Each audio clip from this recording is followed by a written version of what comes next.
Hi friends, என்னடா table வழியா பார்த்தீங்கன்னா எவ்வளோ ஃபுல்லாக இருக்குன்னு பார்க்குறீங்களா? அன்றைக்கி வந்து செவ்வாய்க்கிழமையா மதியம் நம்ம வீட்டில் என்ன சாப்பாடுன்னு பார்க்கலாம். காலையிலேயே பார்த்தீங்கன்னா எல்லாம் செஞ்சு வச்சாச்சு. இப்போ தான் வந்து வீடெலாம் கூட்டி பாத்திரம் விளக்கிட்டு எல்லாம் எடுத்து டேபிளில் வந்து அரேஞ்ச் பண்ணி வச்சுருக்கேன். ஃபஸ்ட்டு பார்த்தீங்கன்னா சாப்பாடு பார்த்தீங்கன்னா எல்லாம் தான் காலையிலே வச்சுமா காலையிலே சாப்பிட்டோம். மதியம் வந்து வேணுங்கவங்களே சாப்பிட்டுக்கலாம். பார்த்தீங்கன்னா கொஞ்சமாக இருக்குது பாருங்க சாப்பாடு.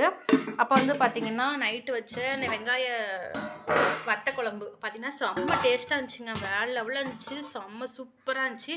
கண்டிப்பாக உங்கள் ரெசிபி என்ன சொல்லுங்கள். கண்டிப்பாக எங்கள் வீடியோவாக போடுறோம். அவ்வளோ சூப்பராக பக்காவாக இருந்துச்சுங்க. அது சாப்பாடுலாம் சூடான சாப்பாடு சாப்பிடும்போது அவ்வளோ ருசியாக இருந்துச்சு. அப்போ வந்து பார்த்திங்கன்னா ரசம் வந்து வச்சாச்சுங்களா. காலையிலே நைட்டுக்கும் இதே தான் அப்படியே வந்து வச்சாச்சு. அப்போ வந்து பார்த்திங்கன்னா தக்காளி கீரை பொரியல் நானும் அத்தையும் காலைல சாப்பிட்டோம். மதியமும் இருக்குது. மதியமும் வந்து சும்மா பிளேட் போட்டு சும்மாவே சாப்பிட்டுக்குவோம்.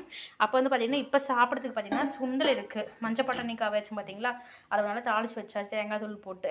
இன்றைக்கி மதியம் பார்த்திங்கன்னா நம்ம வீட்டில் இதாக சாப்பாடு நாங்கள் சாப்பிட போகிறோம். நீங்களும் வாங்க.